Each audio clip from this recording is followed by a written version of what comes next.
20 years ago, in a penthouse overlooking Boston Harbor, Elena Kane stood in front of a bathroom mirror that cost more than most people's cars. Her hands trembled as she applied concealer to the bruise blooming across her cheekbone. The makeup was expensive, the kind that promised full coverage, but no amount of luxury cosmetics could hide the truth written in her eyes. She was 19 years old. She had been married for 8 months, and she was dying by degrees in a prison made of marble and gold. The phone in her hand felt heavy, impossibly heavy. She had dialed the number 3 times, already hanging up before it could ring. But this time, she let it connect. Marcus, her voice cracked on his name. Big brother, I need you. Please come. Across the city, in a grimy garage that smelled of motor oil and old coffee, Marcus Kane wiped his hands on a rag and felt his blood turn to ice. He had heard his sister cry before, when she skinned her knee at 7, when their mother died when she was 12.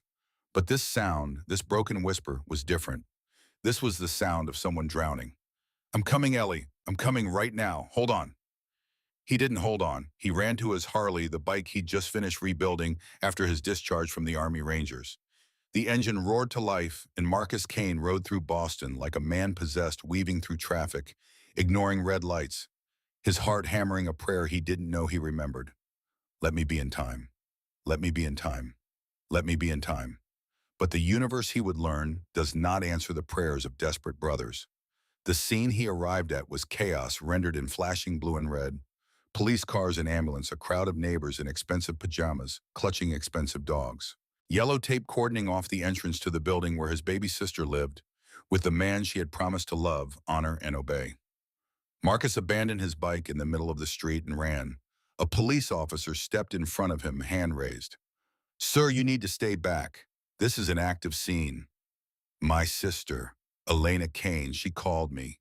Where is she? The officer's face changed, sympathy, flooding features, too young to have seen what he must have seen. Sir, I'm sorry. There's been an incident. A woman matching that description fell from a balcony on the 12th floor. She didn't survive the fall. The world tilted. Marcus heard the words, understood them on some distant intellectual level, but they didn't make sense. Couldn't make sense. He had just talked to her. She was waiting for him. He was supposed to save her. No, the word came out strangled. No, I need to see her. Sir, but... Marcus pushed past him, running toward the building. More officers grabbed him, and he fought them, wild with grief and rage. It took 4 of them to restrain him, to force him to his knees on the cold pavement while he howled his sister's name into the uncaring night.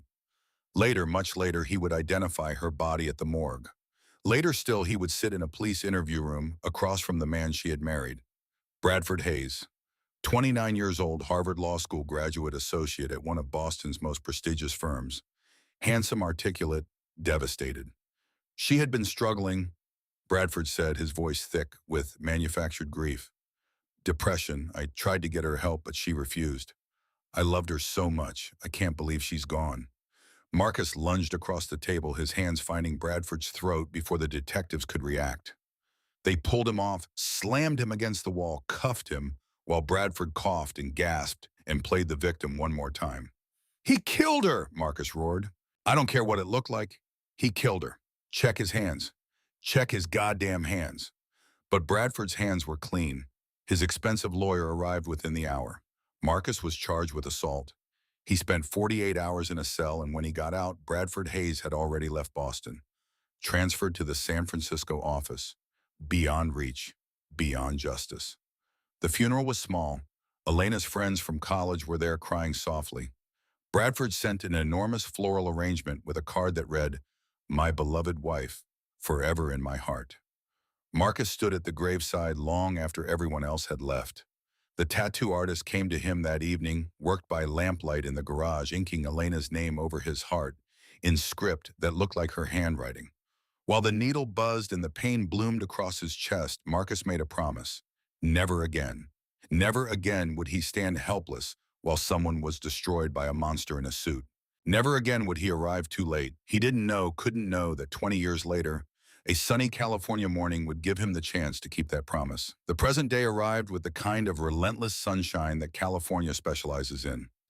Marcus Kane, now 48, president of the Los Saints Charter of the Hells Angels, woke at dawn in the small room behind the clubhouse that served as his quarters. The first thing he did, as he had every morning for 2 decades, was look at the photo on his nightstand. Elena at 17, grinning at the camera, her whole life ahead of her. Marcus at 27, arm around her shoulders, his younger self not yet acquainted with the particular flavor of grief that never quite fades. "Morning, Ellie," he said quietly, the ritual words. Then he stood dressed in jeans and a black t-shirt and went to make coffee strong enough to strip paint. The clubhouse was quiet at this hour. A few brothers were crashed on couches in the main room, sleeping off whatever had kept them up the night before. Marcus stepped over them carefully, carried his coffee outside to where the bikes waited in neat rows, chrome, gleaming in the early light. His Harley was fourth from the left, a 2020 Road King he'd customized himself. Black and chrome, powerful and loud, the kind of machine that made people nervous when it rumbled past. He ran a hand over the gas tank, feeling the familiar solidity of it. This life, the club, the brotherhood, it had saved him after Elena died. Given him purpose when purpose was the only thing standing between him and a bottle that never emptied.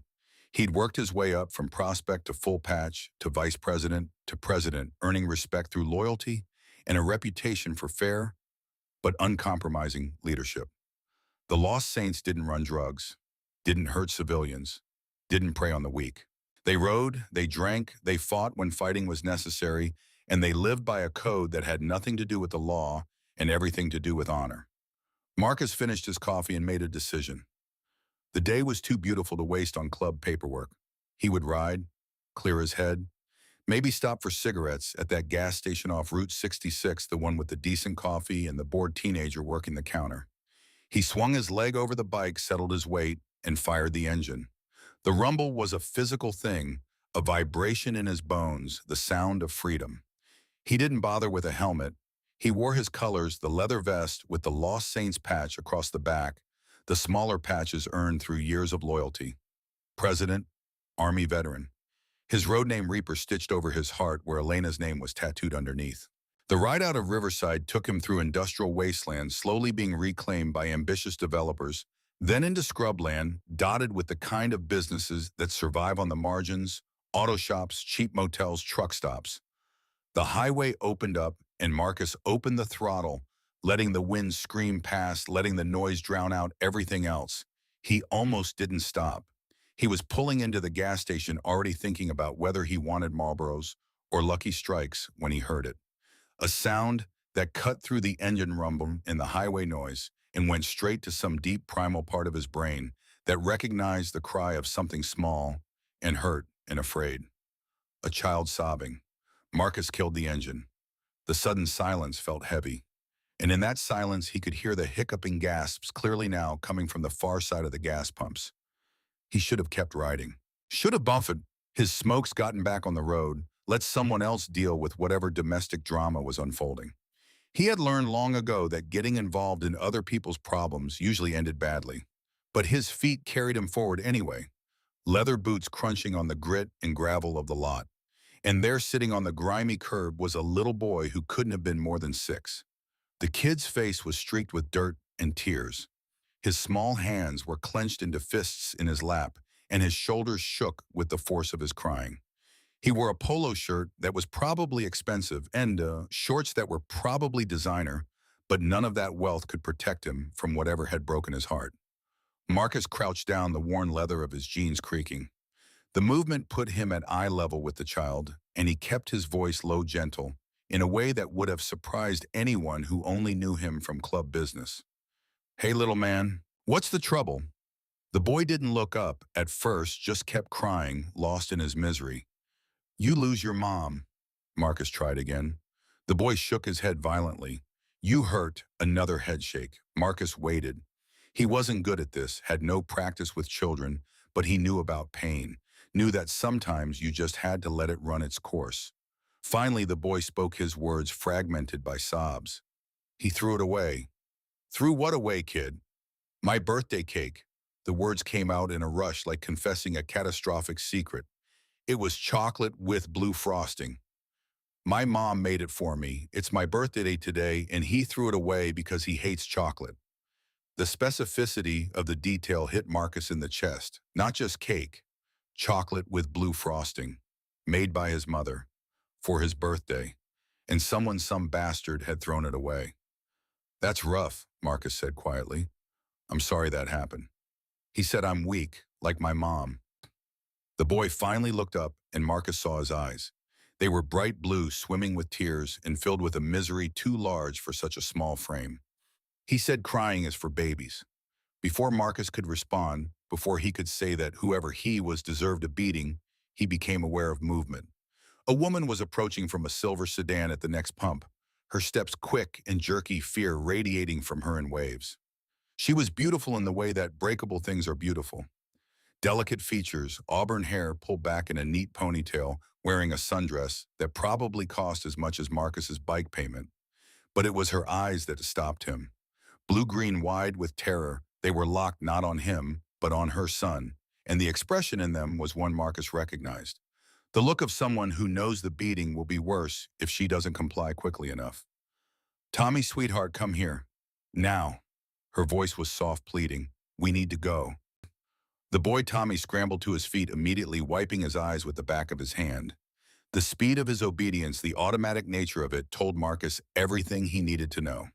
Then the man got out of the driver's side of the sedan, and the temperature of the entire scene dropped 10 degrees.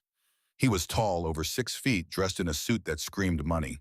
His hair was perfect, not a strand out of place despite the California heat.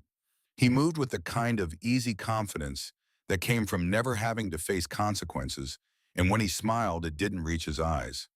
Those eyes were cold, dead. The eyes of something that looked human, but wasn't not where it counted. Tommy, I won't ask again. His voice was smooth, controlled, but underneath it ran a current of steel that made the hairs on Marcus's arms stand up. Get in the car. Tommy flinched as if struck. Without another word, without even a goodbye glance at Marcus, the boy scurried toward the sedan, his small back rigid with fear. The woman who Marcus assumed was Tommy's mother wouldn't meet his gaze. Her hands shook as she fumbled with the gas cap, and now that he was looking, really looking, Marcus could see the faint yellowing bruise on her jaw that makeup didn't quite conceal. The way she held her left arm suggested ribs that hurt to breathe. The man, the husband, the father walked around the car with deliberate slowness.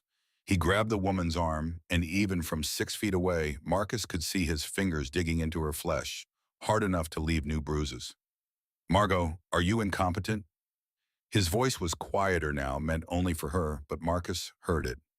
Get in the car. You're making a scene. Margot. Her name was Margot. She bit her lip, didn't make a sound, just nodded and let herself be steered toward the passenger door. The man opened the back door and practically shoved Tommy inside, then turned his attention to Marcus for the first time. His gaze raked over Marcus, taking in the leather vest, the patches, the tattoos visible on his arms.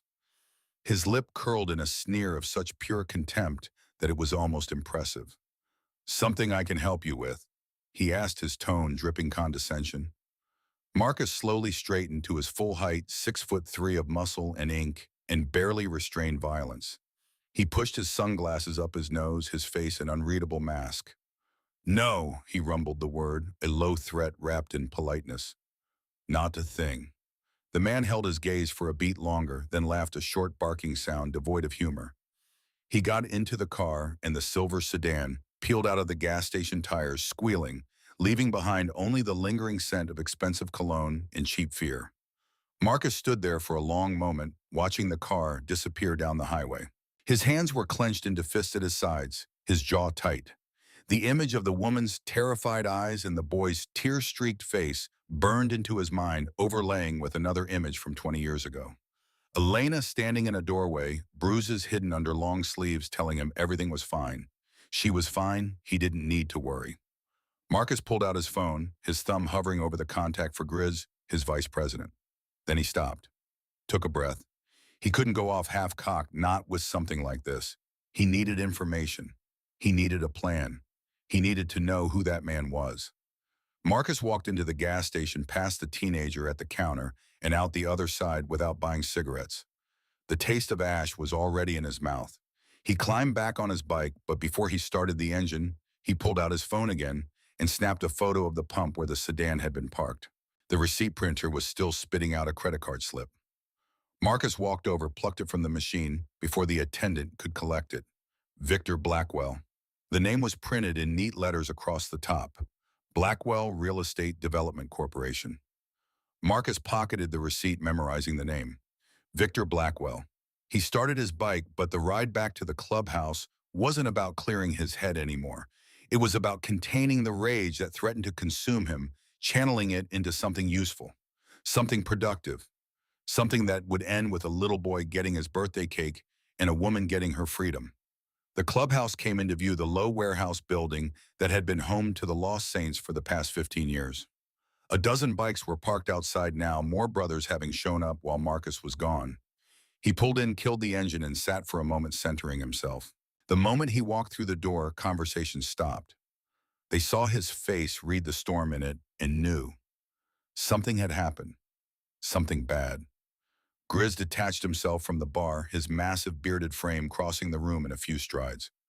"Reap, what is it?" Marcus didn't answer, just walked past him toward the chapel, the private room where serious club business was conducted.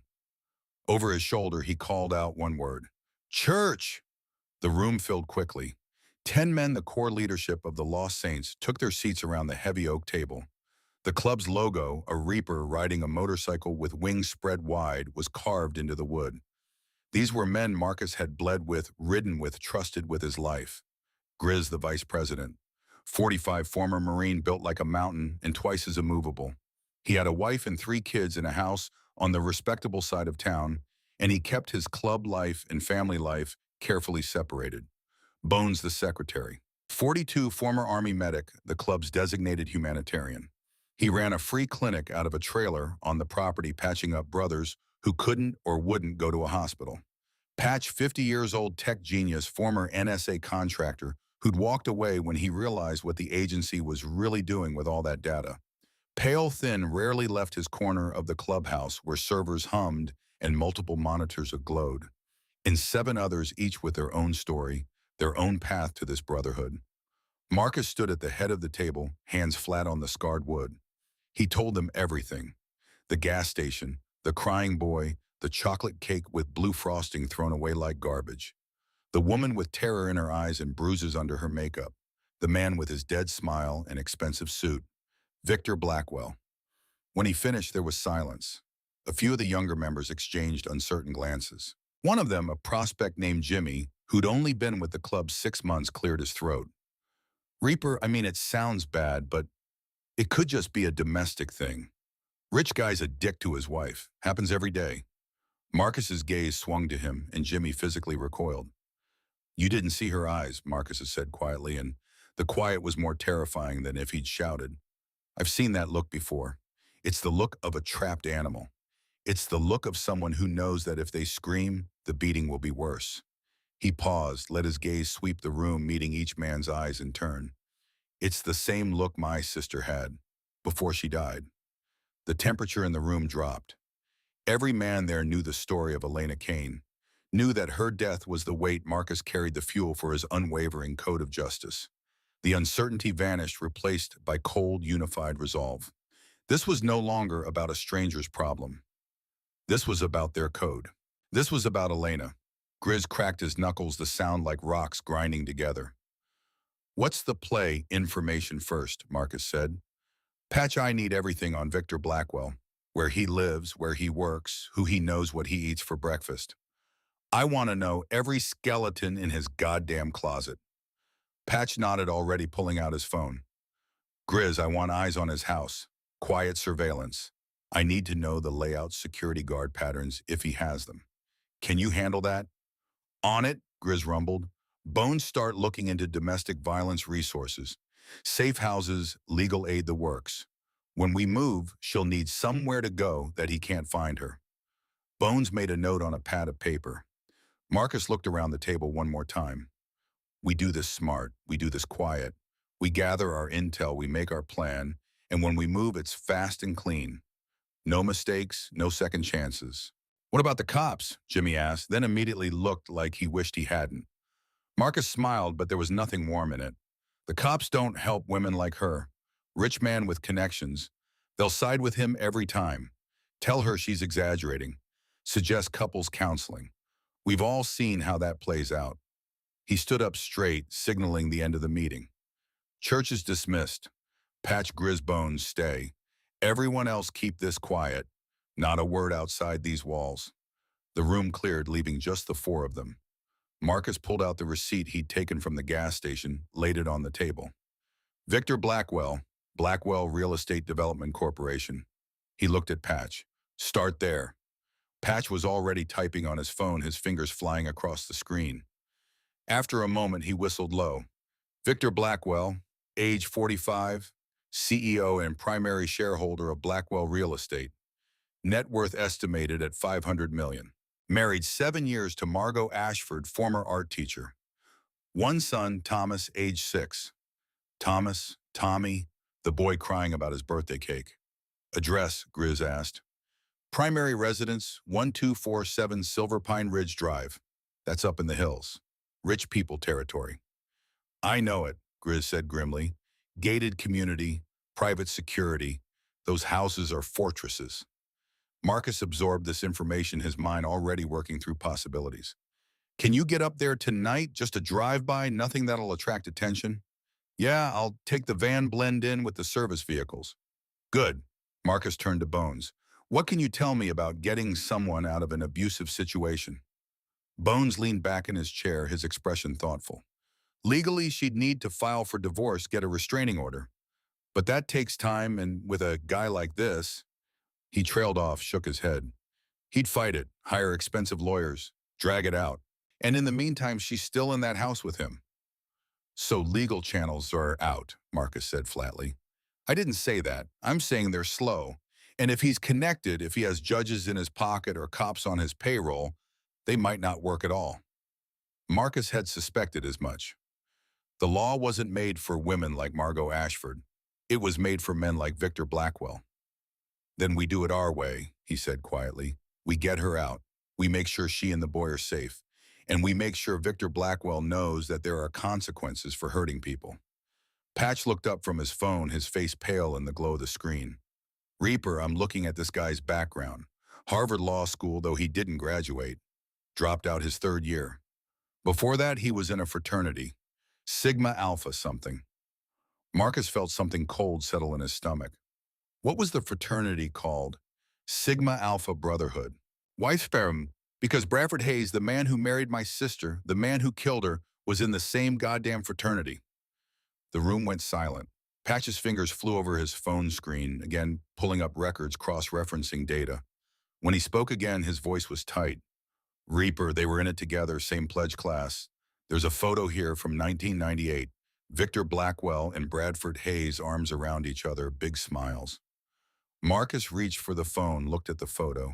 2 young men, early 20s, dressed in Greek letters, holding beer bottles. They looked so normal, so harmless. Monsters never look like monsters, he thought. Not until it's too late. This isn't a coincidence, he said aloud.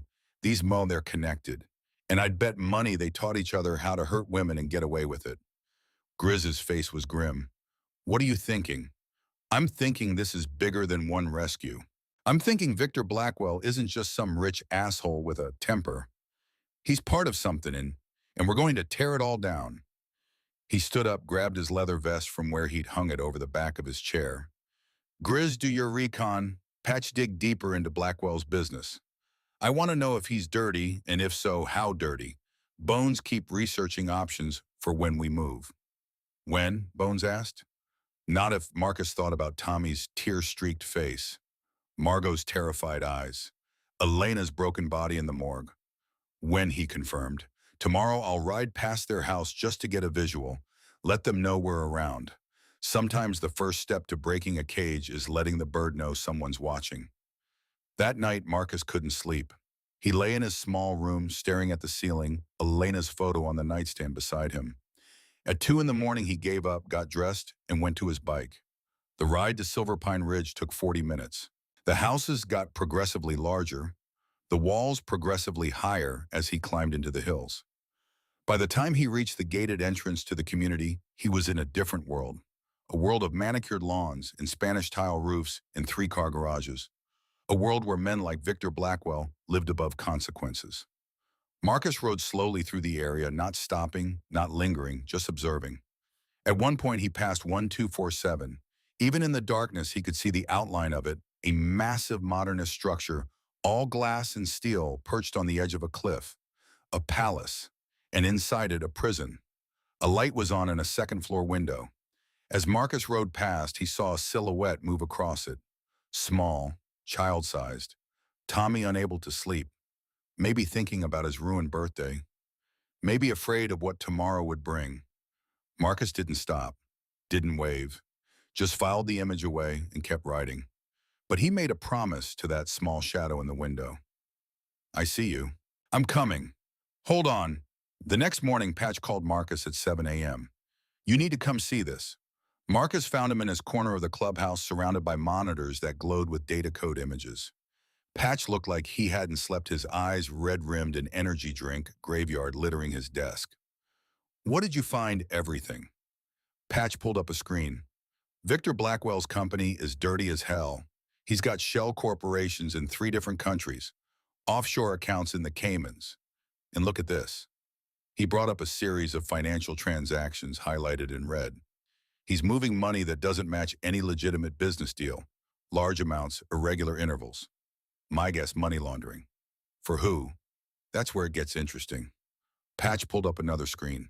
I found email exchanges between Blackwell and someone with the initials BH.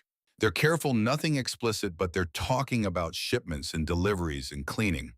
And here's the kicker. One of the emails mentions a meeting next Saturday, some kind of charity gala downtown. Marcus leaned closer. Can you trace the BH emails? Working on it, but Reaper, there's more. Patch's voice dropped. I found a folder on his personal server. It's heavily encrypted, but I got in. It's called Insurance. He pulled up a directory of files, photos, documents, videos. What is it? Blackmail material, near as I can tell. Photos of women in various states of distress. Documents that look like NDAs. And Patch hesitated. There's a subfolder labeled Margot_compliance. The air left the room. Marcus's hands clenched into fists. Show me. Reaper, I don't think. Show me. Patch clicked on the folder. It opened to reveal hundreds of files dated over the past 7 years. Photos of Margot, bruised, bloodied. In some, she was crying. In others, she stared at the camera with dead eyes. In every single one, she looked like a woman who had given up hope. Marcus had to turn away, his chest-tight rage and grief warring inside him. When he spoke, his voice was barely above a whisper. He documented it. He documented hurting her. There's more, Patch said quietly. Video files. I haven't watched them, but don't. Marcus put a hand on his shoulder. Don't put that in your head. Just make copies. Multiple copies. We'll need evidence. He forced himself to look at the screen again. What else is in this insurance folder? Files on other women, at least 4 others. Different names, different dates, but the same pattern. Photos ND, as what looks like settlement agreements. Marcus felt something cold and final settle in his bones. He's done this before, multiple times, and he's gotten away with it every time. Looks like it. Can you trace these women? Find out what happened to them? I can try. Marcus nodded slowly. Do it, and Patch, this stays between us for now. The others don't need to see this, not yet. He walked away from the screens, away from the evidence of Victor Blackwell's systematic cruelty, and stepped outside into the morning sun. The light felt harsh, unforgiving. He pulled out his phone and dialed Grizz. What did you find? Grizz's voice was grim. Place is a fortress. 12-foot walls, electric fence on top. I counted at least 4 guards on patrol last night, plus 2 at a stationary post by the main gate. Cameras everywhere. Motion sensors. The whole 9 yards. Security company. Private contractor. Ex-military by the look of them. This isn't rent-a-cop stuff, Reaper. These are professionals. Marcus absorbed this. Blind spots. Maybe there's a service entrance on the east side that sees less traffic. And I noticed the guard rotation has an 8-minute gap around 11 p.m. when the shifts change. But it's tight. We'd need to be fast and precise. We will be. Marcus looked up at the cloudless sky. Come back to the clubhouse.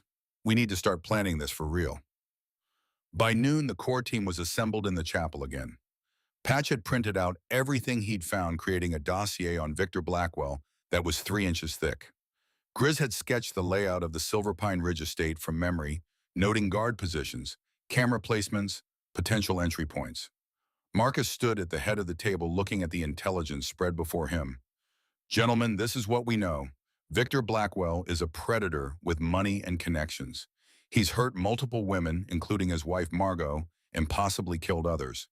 He's laundering money for unknown parties.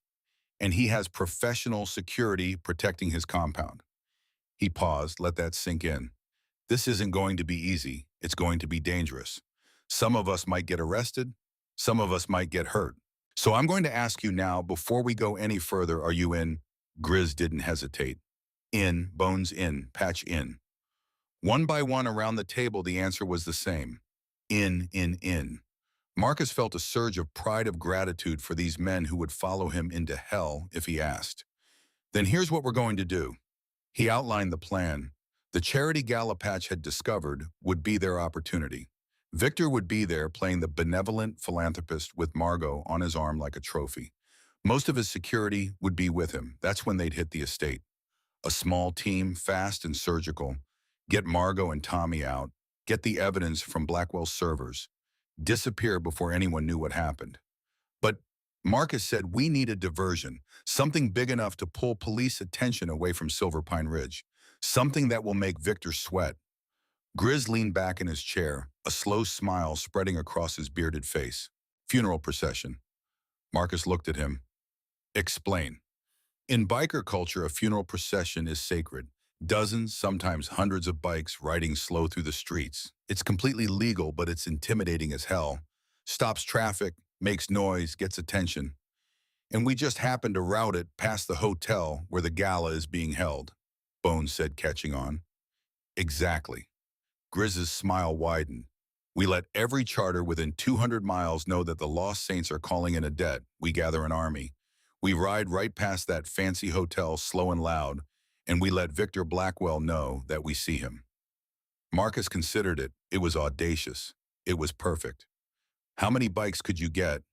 For you, Reaper, for something like this. Grizz pulled out his phone, started scrolling through contacts. Conservatively, 150, maybe more. 150 Harleys, 150 brothers unified in purpose. It would be a statement, a declaration of war.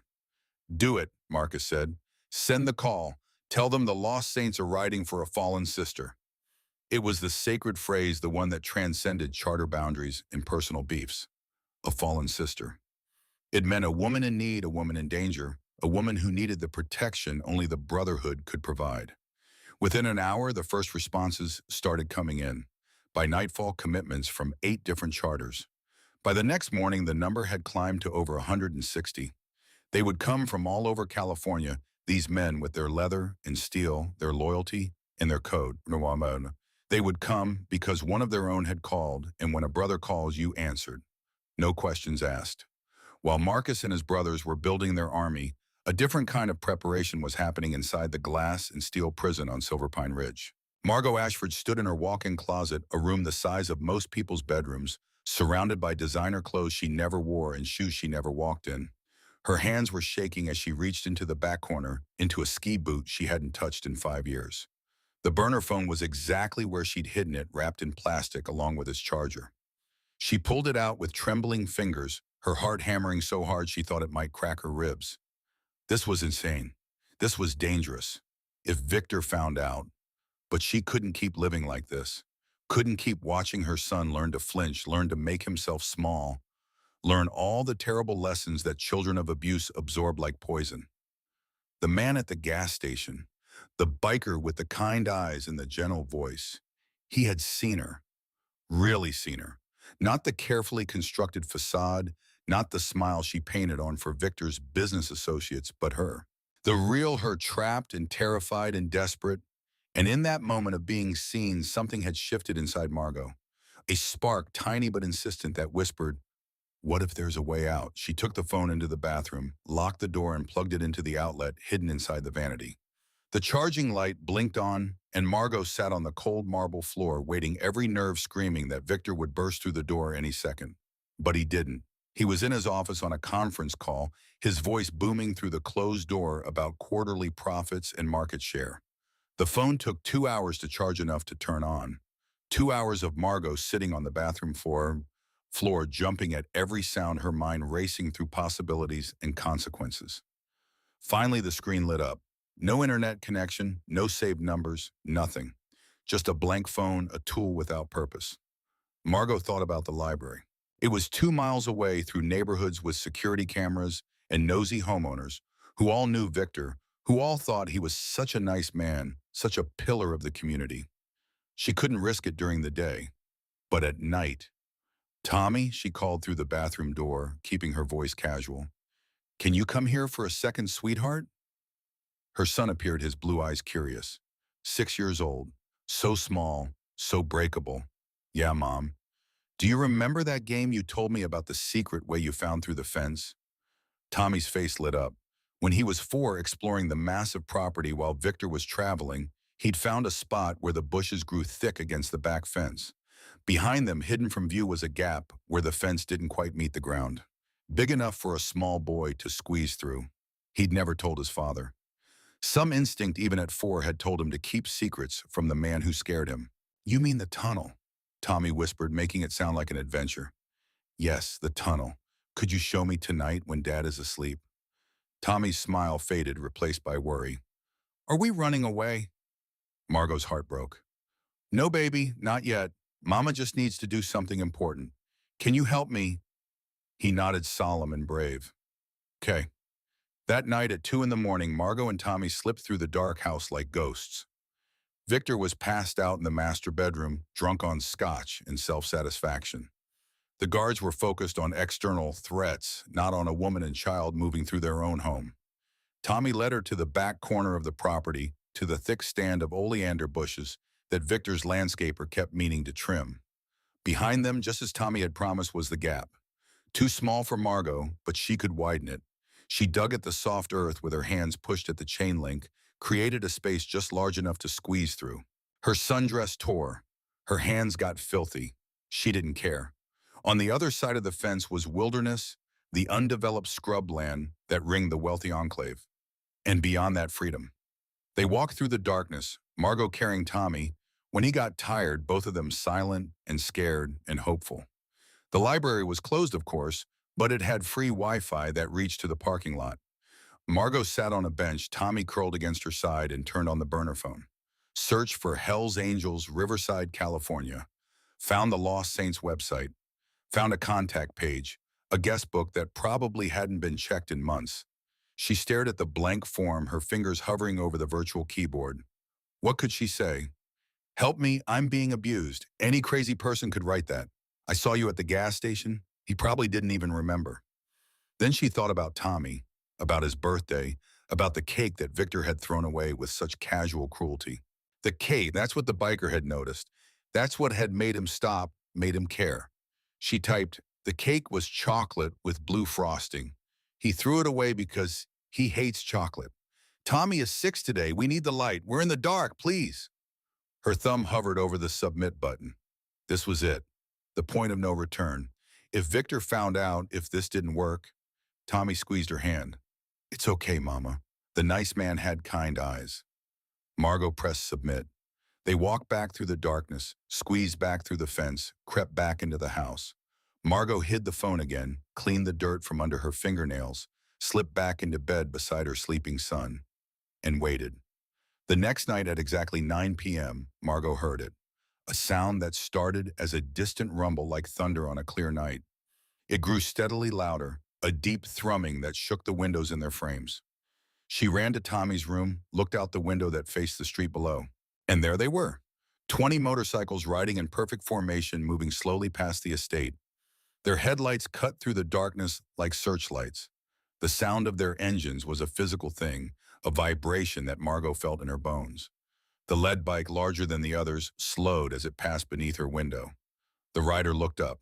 Even from this distance, even in the darkness, Margot knew it was him, the man from the gas station. He held her gaze for 3 seconds, then nodded once, a simple gesture that contained a universe of promise. Message received. We're coming. Margot pressed her hand against the glass, tears streaming down her face. Behind her, Tommy whispered, "They came, Mama. The nice men on motorcycles came." "Yes, baby," Margot whispered back.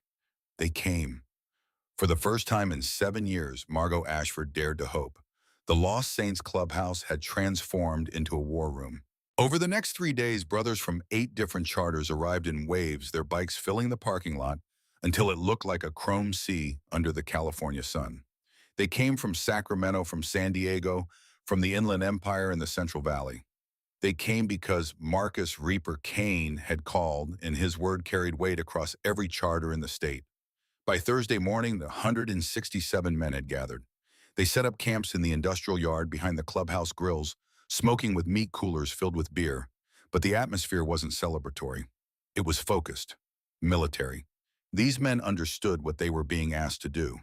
Marcus stood on the loading dock, overlooking the assembled brotherhood, Grizz at his side. The morning sun cast long shadows across the sea of leather vests, each one bearing the colors of their charter, but all united under the same code.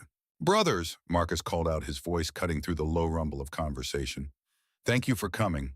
I know some of you rode 10 hours to be here. I know you've left families, jobs, lives on hold. That means something." The men listened, silent and attentive. "I'm going to be straight with you about what we're doing here. There's a woman and a child trapped in a house up on Silver Pine Ridge. The man who owns that house is Victor Blackwell, CEO, philanthropist, pillar of the community. He's also a predator who's been hurting his wife for 7 years." Marcus paused, let that sink in. "Some of you know my story. You know about my sister Elena. You know that I was too late to save her from a man just like Victor Blackwell. I'm not going to be too late this time." A murmur of agreement rippled through the crowd. On Saturday, Blackwell is hosting a charity gala downtown. He'll have his wife on his arm, playing the happy couple for the cameras. While he's doing that, we're going to ride a funeral procession, slow and legal, through the city streets right past his event. We're going to make noise. We're going to make him sweat. And while the whole city is watching us, Grizz added, stepping forward, a smaller team will be extracting the woman and child from the estate. Fast surgical professional. One of the visiting presidents, a man called Hammer from the Desert Ghost Charter, raised his hand. "What's the heat going to be like?" "Significant," Marcus admitted. "The funeral procession is legal, but cops won't like it. They'll escort us, try to move us along. That's fine. We're not looking for confrontation with law enforcement. We're just looking to be seen, to be heard." "And the extraction team," another voice called out. 8 men handpicked, in and out in 15 minutes. By the time anyone realizes what's happened, the woman and child will be safe." "Where?" Hammer asked. "Here, the clubhouse. We'll have legal representation standing by, domestic violence advocates of the works. Everything by the book once we have them out." Bones stepped up beside Marcus. "I've been in contact with a women's shelter in San Bernardino. They're prepared to take her and the boy if that's what she wants. We're giving her options, not making demands." The men nodded approvingly. This wasn't a kidnapping. This was a rescue. "One more thing," Marcus said, his voice dropping to something harder. "Victor Blackwell isn't just an abuser. He's connected to organized crime, money laundering, possibly worse. Our tech guy has evidence, and we're going to make sure it gets into the right hands. This isn't just about saving one woman. It's about taking down a network." That changed the energy in the yard. This wasn't just club business anymore. This was justice. "We ride Saturday at 6 p.m., Marcus concluded. "Until then, you're guests of the Lost Saints. Food, beer beds if you need them. But stay sharp, stay ready, and remember why we're here." He raised his fist in salute. As 167 men returned it, the gesture of brotherhood that transcended words. They would ride, and heaven help anyone who stood in their way. 15 miles away, in the glass and steel prison on Silver Pine Ridge, Margot was running out of time. Victor had noticed something. She could see it in the way he watched her, his cold blue eyes tracking her movements through the house. He hadn't said anything yet, but Margot knew that silence was often more dangerous than rage. It was Thursday afternoon. The gala was Saturday. 2 more days of walking on eggshells, of pretending everything was normal, of keeping Tommy quiet and invisible. She was in the kitchen preparing lunch that Victor probably wouldn't eat when she heard his footsteps behind her. Her entire body tensed. Margot. His voice was conversational, almost pleasant. Come to my office. It wasn't a request. She followed him through the house past the expensive art that she used to love and now couldn't bear to look at into his office with its floor-to-ceiling windows overlooking the valley. Victor closed the door behind them and Margot's heart rate spiked. Sit, he commanded, gesturing to the chair across from his desk. She sat hands folded in her lap, eyes down. Submissive, compliant, the mask she'd worn for 7 years. Victor walked around his desk, perched on the edge of it, looking down at her. I had an interesting conversation with the security company this morning. Margot's blood went cold. They reported some unusual activity 3 nights ago. Motion sensors triggered in the back corner of the property around 2 a.m. They checked the cameras, but the angle was bad. Too many bushes. He tilted his head, studying her. Do you know anything about that? No, Margot said, keeping her voice steady. I was asleep. Were you? It wasn't a question. Victor stood, walked to the window, his back to her. You know what I think? I think you were trying to leave me. I think you took our son and tried to sneak out through the back fence. Victor, I would never. He spun and his hand caught her across the face before she saw it coming. The impact snapped her head to the side, stars exploding across her vision. She tasted blood. Don't lie to me, he hissed. I own you. I own this house, this life, that child. You have nothing without me. You are nothing without me. Margot pressed a hand to her stinging cheek, forced herself to meet his gaze. And for the first time in 7 years, she didn't flinch. You're right, she said quietly. I am nothing without you. That's exactly the problem. Victor's eyes narrowed. What did you say? I said you're right. Something was breaking open inside Margot, something that had been compressed and twisted for so long it had almost died. But the motorcycles riding past her window had watered it, given it light. You've made sure I'm nothing. No friends, no family, no identity outside of being your wife. Margot, but you made a mistake, Victor. She stood up, even though her knees were shaking. You didn't kill me, and as long as I'm still breathing, there's a chance I can become something again. For a moment, genuine surprise crossed his face. He'd expected tears, apologies, cowering submission. He'd never expected defiance. Then his expression hardened into something terrifying. You've lost your mind. I think you need to be reminded of your place. He grabbed her arm, started to drag her toward the door. Margot knew where they were going. The basement, the soundproofed room where he took her when the lessons needed to be private. She struggled, tried to pull away, and Victor backhanded her again, harder this time. She felt her head cracking against the hardwood floor. Through the ringing in her ears, she heard Tommy scream, Daddy, stop hurting Mommy. Tommy had appeared in the doorway, his small face pale with terror, tears streaming down his cheeks. Victor released Margot, turned to his son with a look of contempt. Go to your room, Thomas. Now. No, Tommy's voice was shrill, breaking. You're mean. You're a mean daddy, and I hate you. The words hung in the air like a grenade. Victor went very still. When he spoke, his voice was ice. What did you say to me? Tommy took a step back, but he didn't run. I said I hate you. You hurt Mommy and you threw away my birthday cake and you're mean and I hate you. Victor moved toward his son and Margot saw his hands clench into fists. Something primal and protective exploded in her chest. She lunged between them, putting her body between Victor and Tommy. Don't you touch him, she said, her voice shaking but fierce.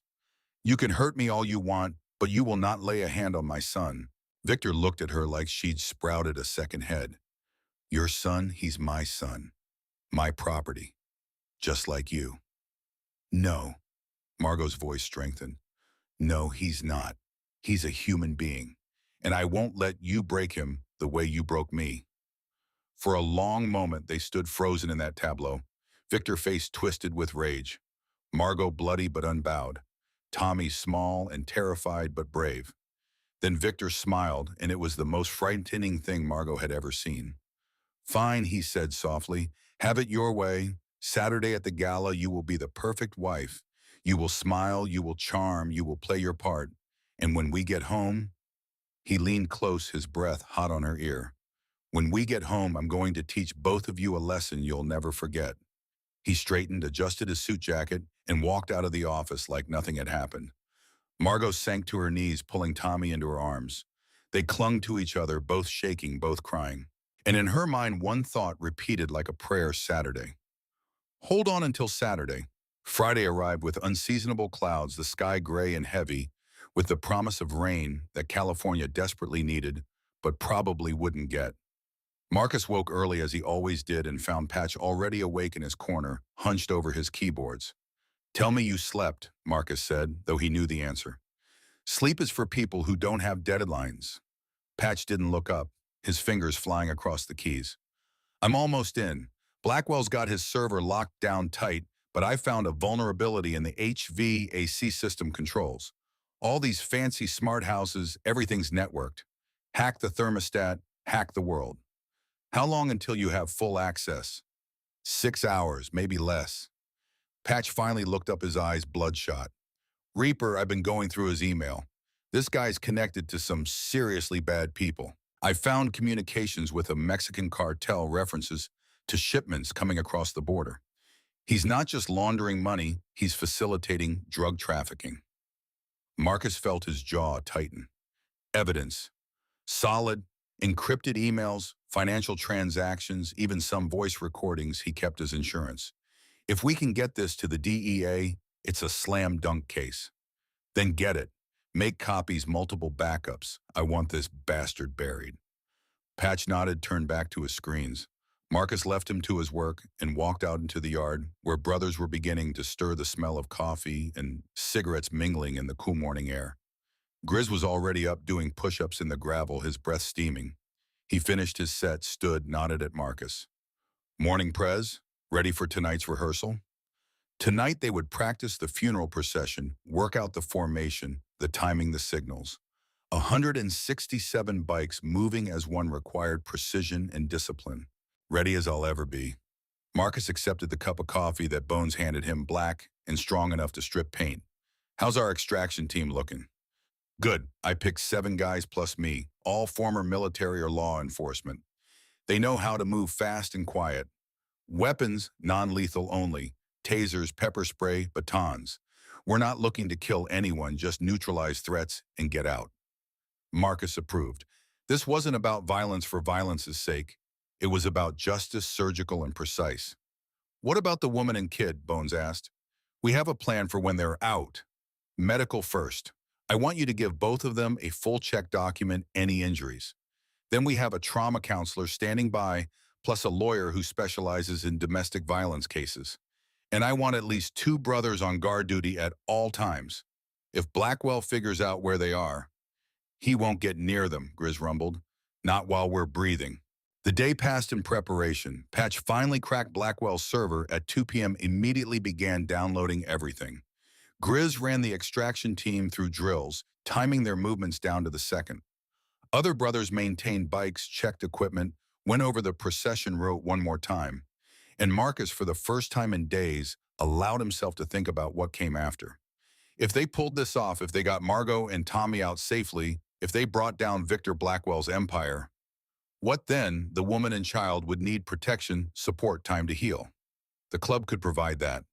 But Marcus had learned long ago that you couldn't fix people. You could only give them the space and safety to fix themselves. He thought about Elena, about all the things he wished he'd said to her, all the ways he wished he'd helped. This wouldn't bring her back. Nothing would. But maybe, just maybe, it would quiet the weight he'd been carrying. Reaper. Patch's voice crackled over the radio. You need to see this. Now. Marcus found him surrounded by printouts, his face pale. What is it? I found something in Blackwell's deleted files. Something he tried to scrub, but didn't do a good enough job. Patch handed him a document. It's a police report from 5 years ago. Car accident, 2 fatalities. James and Patricia Ashford. Margot's parents. Marcus had seen their names in the background research. It was ruled an accident, Patch continued. Brake failure on a mountain road. But look at this. He pulled up another file. 3 weeks before the accident, Victor Blackwell hired a mechanic, paid him $5,000 in cash. The mechanic disappeared right after the accident, hasn't been seen since. Marcus felt ice settle in his stomach. He killed her parents. Can't prove it, not definitively, but the circumstantial evidence is damning. I think Margot's parents were trying to get her away from him, so he eliminated the problem. Jesus Christ. Marcus ran a hand over his face. This guy's a monster. It gets worse. Patch pulled up another file. Remember I said Blackwell had documentation on other women and I traced them. 4 women, all married to wealthy men, all with documented abuse. 3 of them are dead. Suicide officially, the 4th disappeared. And Bradford Hayes, Marcus asked, though he already knew the answer. Same pattern. At least 2 dead women connected to him.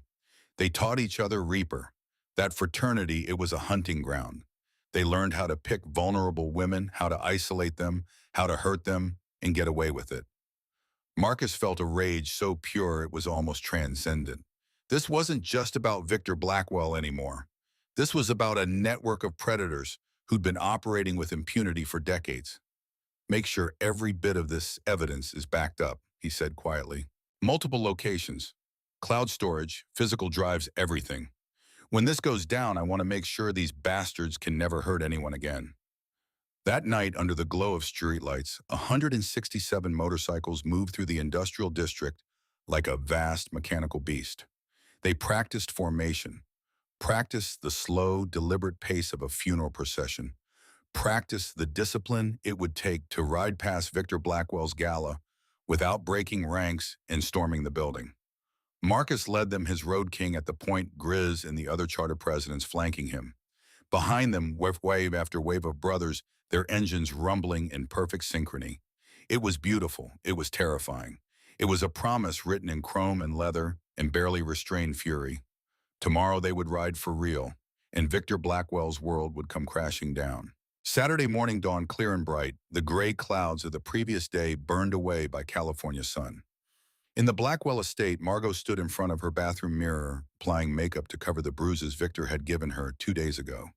The physical pain had faded to a dull ache, but something else had taken root in its place. Not hope exactly, but determination. She would get through this day. She would play her part at the gala. And then the men on motorcycles would come. She believed it with a faith that transcended logic. They had sent her a signal. They were coming. Mommy, Tommy appeared in the doorway dressed in the little suit Victor had bought him for occasions like this. He looked so small, so vulnerable. Do I have to go tonight? Margot knelt down, took his hands. Just for a little while, baby. And I need you to be very brave, okay? Very quiet and very good. Like a secret agent. She managed to smile. Exactly like a secret agent. Okay. Tommy's face was solemn. Mommy, after tonight, will we be safe? The question broke her heart. A 6-year-old shouldn't have to think about safety, shouldn't have to know that his own home was dangerous. Yes, sweetheart. After tonight, everything is going to be different. She hoped with every fiber of her being that it was true. Downstairs, Victor was in his element, barking orders at the catering staff, setting up for his pre-gala cocktail hour, checking his appearance in every reflective surface, radiating the confidence of a man who believed himself untouchable.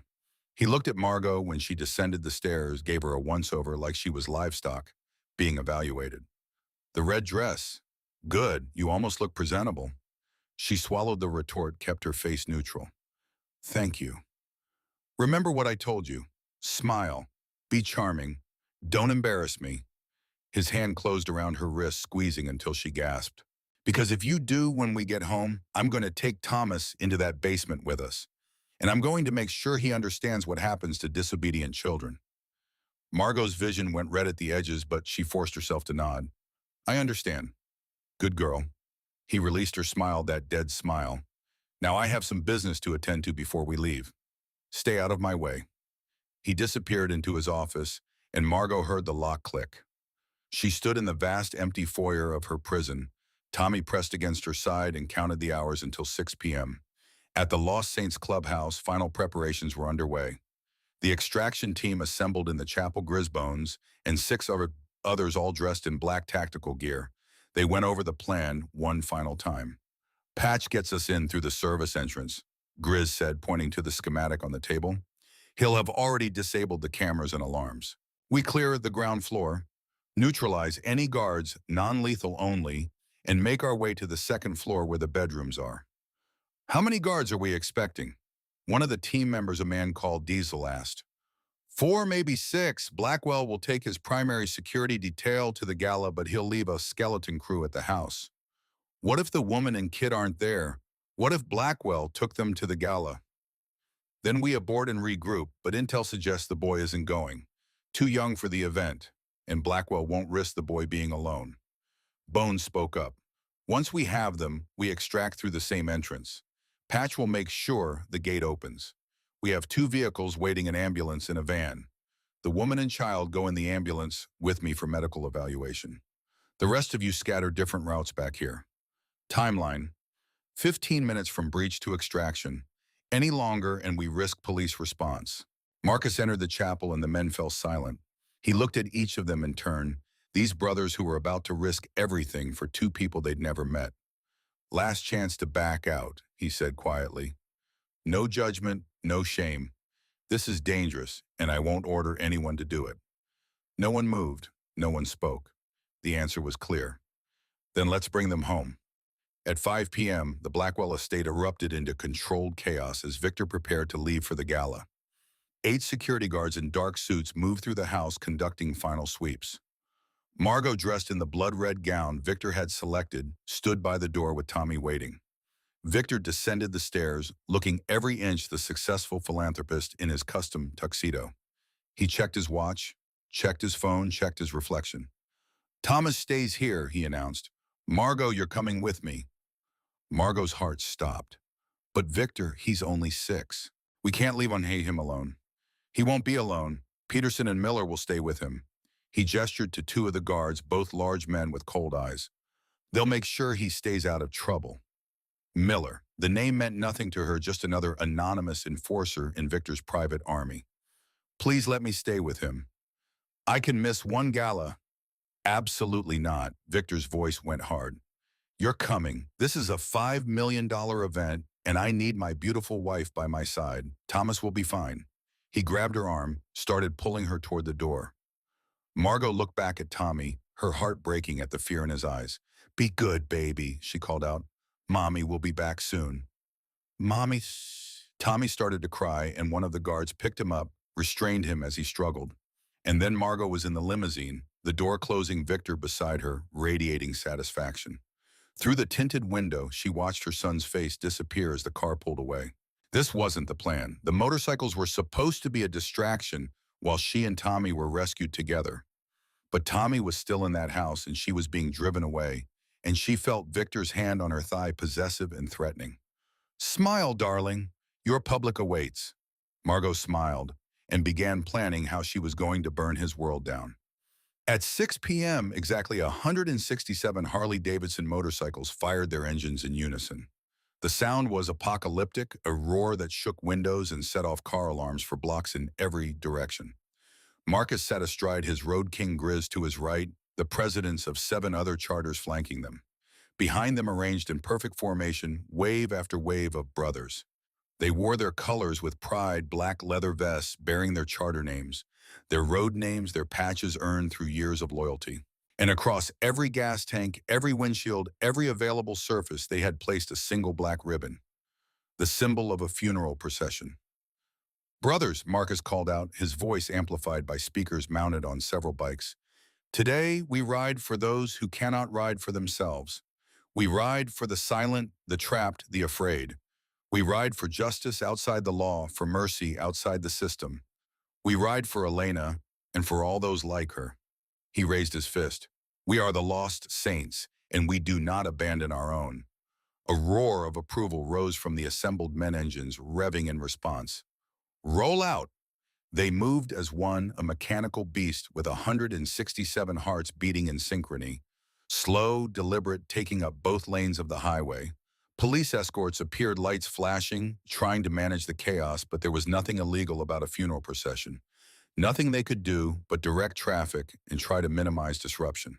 The procession wound through downtown Riverside, past shopping districts and office buildings, past crowds of people who stopped to stare, to film on their phones to wonder what kind of funeral could command such an army. And then they reached the Riverside Grand Hotel, where Victor Blackwell's charity gala was just beginning in the lavish ballroom. The procession slowed even further, barely crawling past the building engines, growling like caged thunder. Inside the ballroom, champagne glasses clinked and string quartets played. Victor stood near the center, Margot on his arm, like an expensive accessory, accepting congratulations from other wealthy donors. Then someone noticed the sound. The rumble that was growing steadily louder, impossible to ignore. "What is that?" a woman in a $1,000 dress asked, frowning.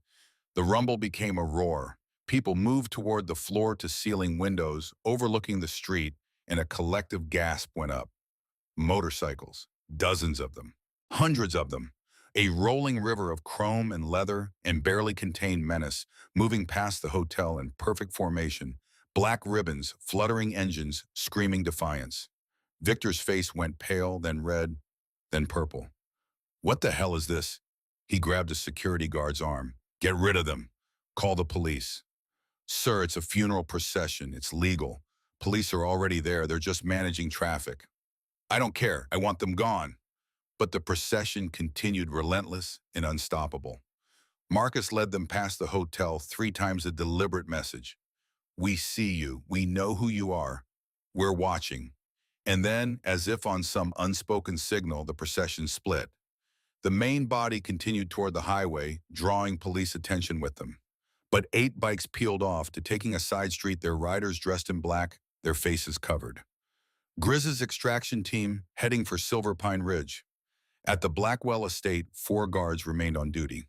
2 patrolled the perimeter, 2 stayed inside with Tommy. They were bored complacent. This was an easy assignment. Watch a kid collect a paycheck, go home. They didn't notice the van that parked on the service road a quarter-mile away.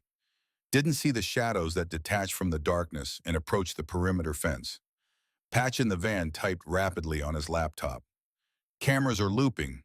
Motion sensors disabled. You have 8 minutes before the system does an auto-diagnostic and notices the hack." "Copy," Grizz whispered into his radio. He signaled to his team and they moved. The fence was 12 feet high with an electric current running through the top wire. But Patch had disowned that too. Grizz threw a rope ladder over, climbed, silently dropped into the manicured grounds on the other side. The rest of the team followed. They moved through the shadows, avoiding the exterior lights, heading for the service entrance on the east side. Patch had already unlocked it remotely. Grizz tested the handle and the door swung open silently. They were in. The interior of the house was obscene in its luxury. Marble floors, crystal chandeliers, art that probably cost more than most people's houses. Grizz felt disgust rise in his throat. All this wealth, and the man who owned it used it to cage and hurt his family. Hand signals. The team split into pairs, clearing rooms. Kitchen clear. Dining room clear. Living room clear. Then voices coming from the second floor. A child crying. A man's voice harsh. "Shut up, kid. Your old man said no noise." Grizz pointed. 3 men moved silently up the grand staircase while the rest secured the ground floor. They found the first guard in the hallway outside what appeared to be a child's bedroom. He was on his phone scrolling through social media, his weapon holstered. He never saw them coming. Diesel moved like smoke taser deployed, and the guard went down without a sound. 1 down. The second guard was actually in Tommy's room, standing by the door looking annoyed while the boy cried into his pillow. Grizz entered behind him, applied a chokehold he'd learned in the Marines, and the guard slumped unconscious. 2 down. Tommy looked up from his pillow, eyes wide with terror. Then he saw Grizz's face, and something like recognition flickered. "You're the nice man's friend," Tommy whispered. Grizz knelt beside the bed, his massive frame somehow gentle.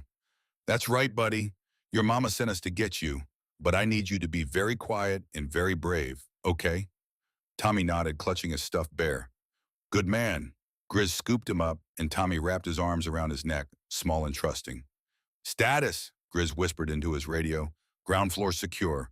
2 guards neutralized. Second floor secure. Package acquired. Heading for extraction." They moved back down the stairs, Tommy quiet against Grizz's chest. The door was 20 feet away. Freedom was 20 feet away. Then the house's security system made a sound Patch hadn't anticipated, a soft chime indicating someone had triggered the manual override from a remote location. Every door in the house locked simultaneously with a heavy mechanical thunk. Shit, Patch's voice crackled with panic. Blackwell triggered lockdown from his phone. He knows you're there. I'm trying to override, but he's got admin access and I... How long to crack it? 3 minutes? Maybe 4. We don't have 4 minutes. Grizz looked at his team. Plan B, we breached the door. One of the men pulled out a small explosive charge, started setting it on the doorframe. Outside, they could hear sirens in the distance getting closer. Someone had called the police. At the gala, Victor stared at his phone in disbelief.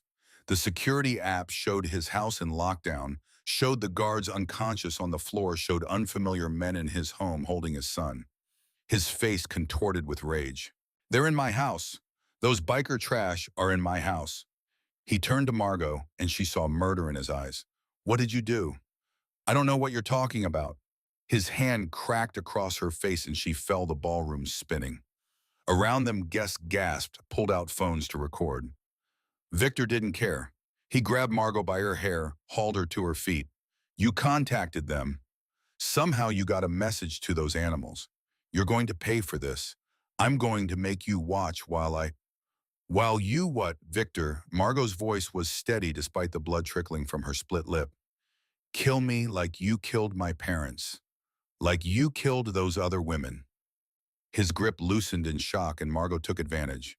She drove her knee into his groin with every ounce of strength she possessed. Victor doubled over, gasping, and Margot ran. She kicked off her heels, hiked up her dress, and ran through the ballroom, through the lobby, out into the street where the tail end of the motorcycle procession was still passing. Help, she screamed. Please, my son. They have my son. The lead bike screeched to a halt. Marcus Kane pulled off his helmet, and their eyes met. The house, Margot gasped. Your men are trapped. He locked it down. You have to help them.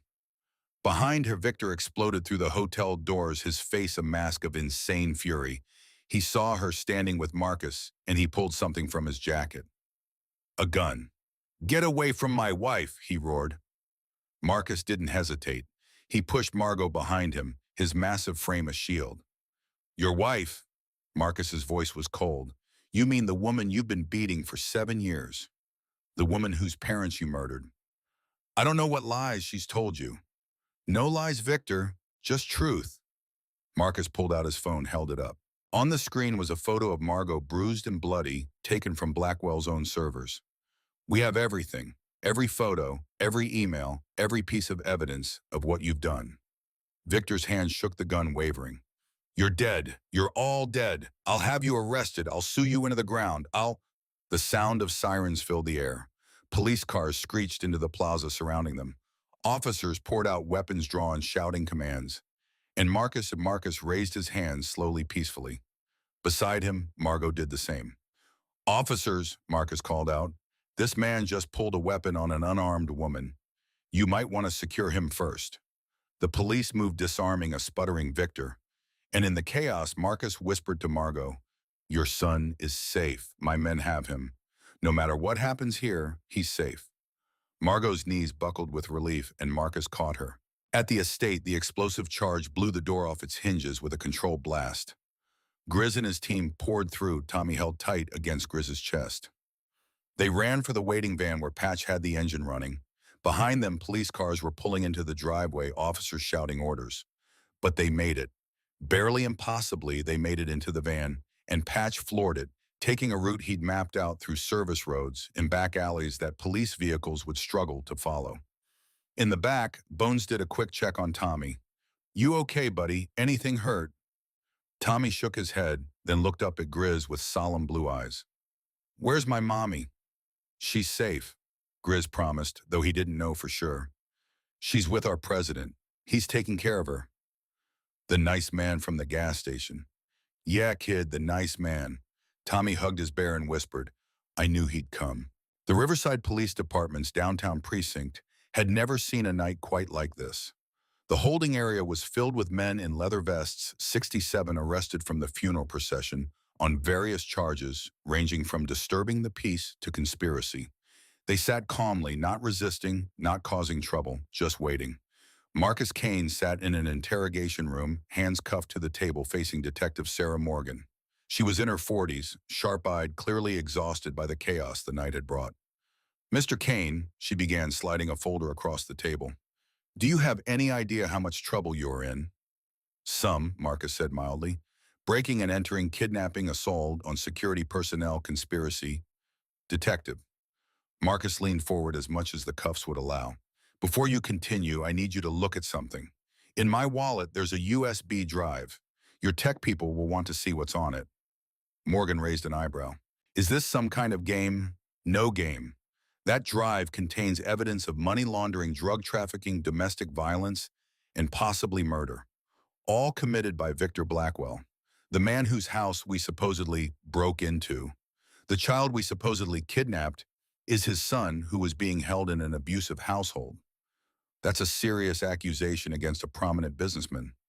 It's a serious accusation backed by serious evidence. Marcus held her gaze. Check the drive, then decide who the real criminals are here.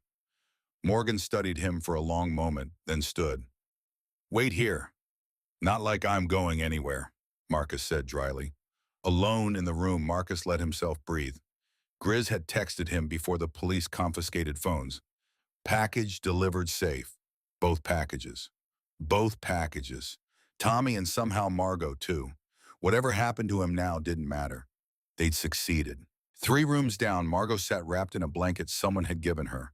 Her red gala dress torn and stained with blood from her split lip. A female officer had documented her injuries with photographs, noting each bruise, each mark with careful precision.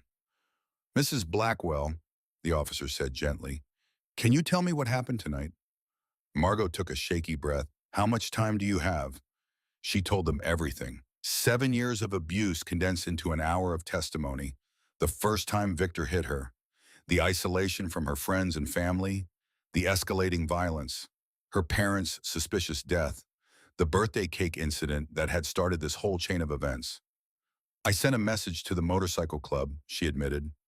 I didn't know what else to do. The police had already dismissed me once when I tried to report the abuse. Victor has connections, money, power. I needed help from people who weren't afraid of him. The officer's expression was carefully neutral, but Margot saw something flicker in her eyes, sympathy, understanding. And the bikers, they broke into your house to rescue your son. Yes, I was supposed to be there too, but Victor insisted I attend the gala. He left Tommy with guards who, her voice broke. He threatened to hurt Tommy if I didn't behave. He said he'd take him to the basement and teach him what happens to disobedient children. The officer put down her pen. Mrs. Blackwell, I need to be honest with you. What those men did tonight, breaking into a private residence, taking a child without legal authority, that's serious. But if what you're saying is true, if you can prove the abuse, I can prove it, Margot said fiercely. Victor documented everything. He kept photos, videos, files on his personal server. He thought it made him powerful having that control over me. But it's evidence. It's all evidence. In a secure conference room, Detective Morgan sat with her captain and 2 FBI agents who'd arrived within the hour, watching footage from Victor Blackwell's encrypted servers that Patch had copied to the USB drive. The room was silent except for the sound of the video playing. Margot being struck. Tommy cowering in a corner. Victor's cold voice giving orders to guards. And then the financial record shell companies, wire transfers, encrypted communications with known cartel operatives. Jesus Christ, one of the FBI agents whispered. How long has this been going on? Years, Morgan said quietly. Maybe decades, if the other women mentioned in these files are real. The captain rubbed his face. So what do we do about the bikers? The bikers, Morgan said slowly, committed crimes. But they committed them in the service of rescuing a woman and child from a documented abuser who is also apparently a major player in international drug trafficking and money laundering. She looked at her superior. We prosecute Blackwell, the bikers. I think we can work something out. The FBI agent nodded. We want Blackwell. We want his network. If that means cutting deals with some motorcycle club members who happen to do our job for us, I can live with that. In the holding cell, Marcus sat with Grizz Bones and the core members of his team. Around them, brothers from other charters dozed on benches or played cards with a deck someone had smuggled in. Think they'll charge us? Bones asked. Probably, Marcus said. Question is what they'll charge us with and whether it'll stick. Was it worth it? This from a younger brother, a prospect named Jimmy, who'd been on the funeral procession. Marcus thought about Tommy's tear-streaked face at the gas station, Margot's terrified eyes, the photo of Elena on his nightstand. Yeah, he said quietly. It was worth it. The cell door clanked open. Detective Morgan stood there flanked by two uniforms. Marcus Kane, you're being released on your own recognizance. You'll need to appear for a hearing next week, but for now you're free to go. Marcus stood slowly, not quite believing. And my brothers? Most of them are being released. Minor charges, mostly traffic violations from the procession. The extraction team, she paused. That's more complicated. But the FBI wants to talk to all of you about Victor Blackwell's criminal enterprise. Cooperate with that, and I imagine most charges will be reduced or dropped.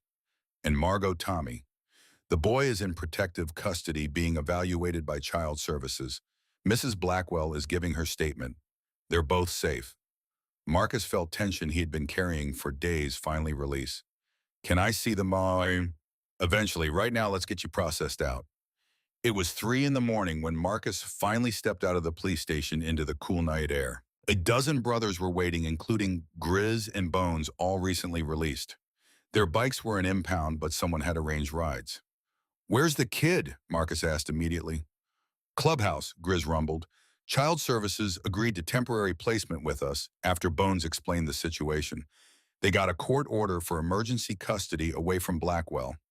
The boy's with 2 of the old ladies right now getting fed and cleaned up. And Margot, still at the station. Lawyers are with her. Bones pulled out his phone, showed Marcus a text from one of the domestic violence advocates they'd contacted. She's filing for divorce and a restraining order. With the evidence we provided, it's going to be airtight. Marcus nodded, allowed himself a small smile. We did it. We did, Grizz agreed. Now comes the hard part. What's that? Keeping them safe while Blackwell's lawyers try to tear everything apart. Victor Blackwell sat in his own interrogation room, expensive lawyer at his side, his face a mask of barely controlled rage. The FBI agents across from him were unimpressed by his bluster. Mr. Blackwell, we have emails linking you to the Sinaloa cartel, Agent Martinez said calmly. We have financial records showing you laundered over $50 million in the past 3 years. We have communications discussing drug shipments, and we have evidence you hired someone to tamper with your in-laws' vehicle, resulting in their deaths. All fabricated, Victor's lawyer interjected. Clearly planted by these biker criminals. The files came from your personal server, Mr. Blackwell, files you encrypted and password protected. Files you thought no one could access. Agent Martinez slid a photo across the table. We also have this. Care to explain? It was one of the photos from the insurance folder. Margot beaten and bloodied, taken 5 years ago. Victor's face went pale, then red. That's private property. That's evidence of domestic violence. We have hundreds more just like it, all time-stamped, all documented. You kept them as leverage over your wife. Now they're evidence that's going to put you away for a very long time. The lawyer leaned in, whispered urgently to Victor. Marcus, watching through the one-way glass with Detective Morgan, couldn't hear the words, but could read the body language. The lawyer was telling him to take a deal. Victor shook his head violently. No, I want my son returned immediately. I want those bikers arrested for kidnapping. I want my wife charged with conspiracy. I want...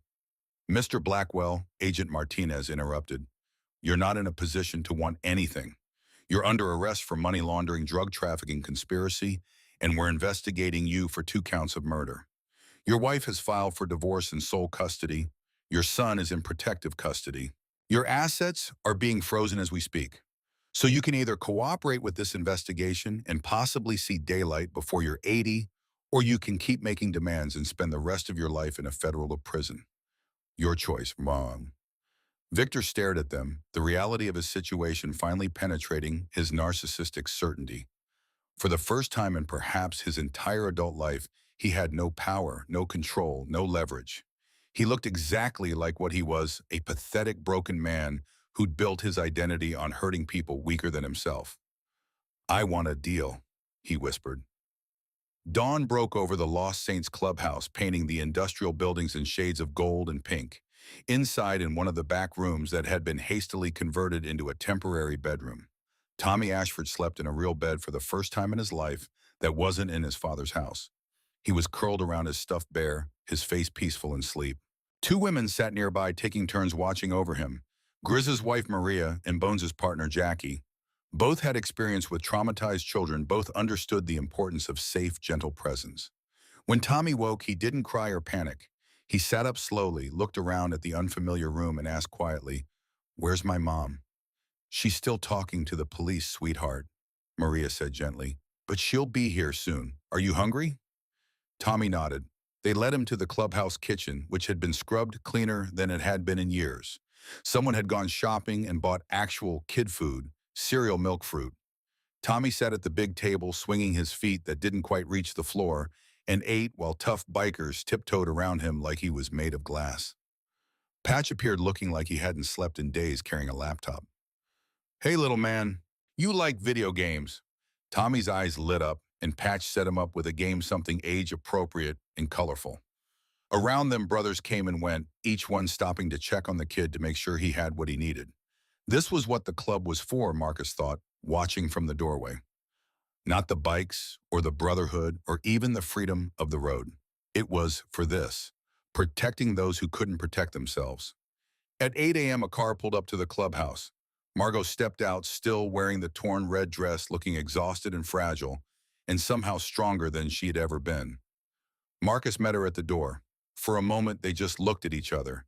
These two people brought together by tragedy and trauma, and a desperate message about a chocolate cake.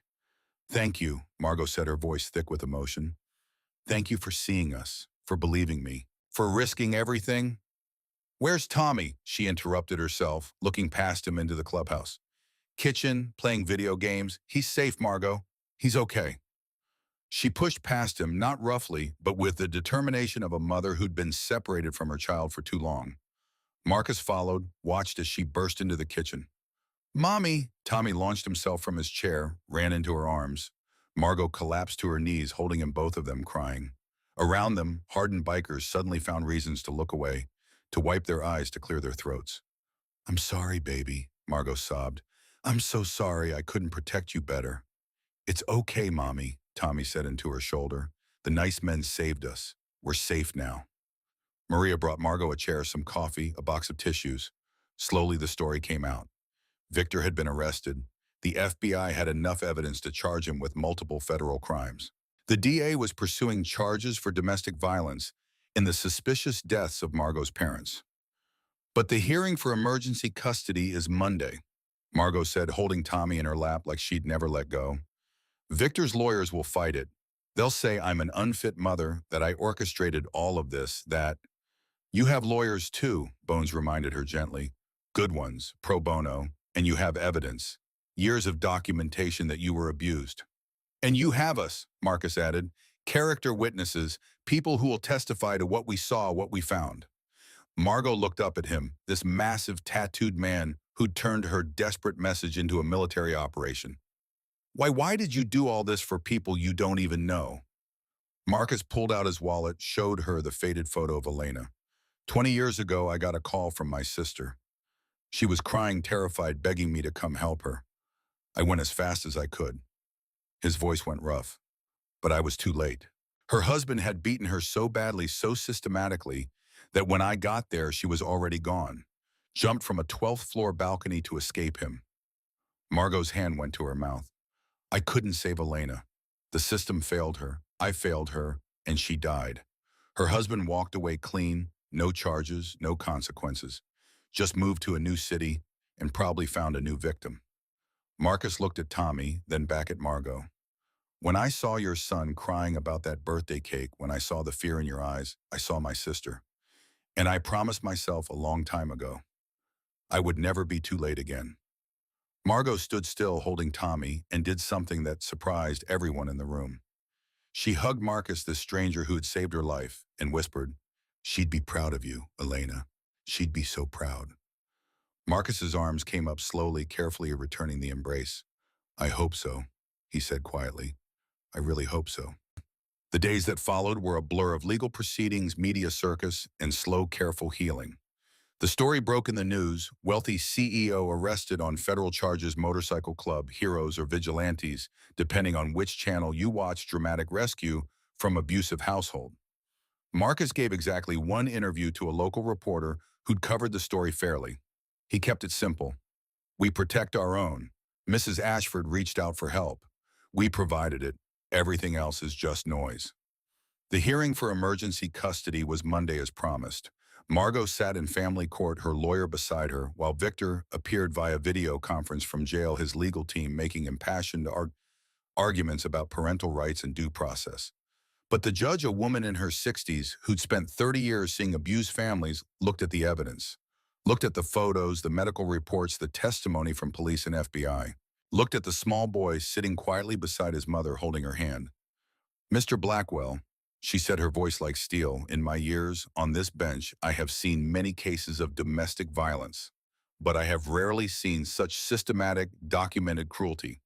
You not only abused your wife physically and emotionally, you created an archive of that abuse. You used it to control her, to terrorize her, to ensure her compliance. Victor started to speak, but the judge held up her hand. I am granting Mrs. Ashford full emergency custody of the minor child.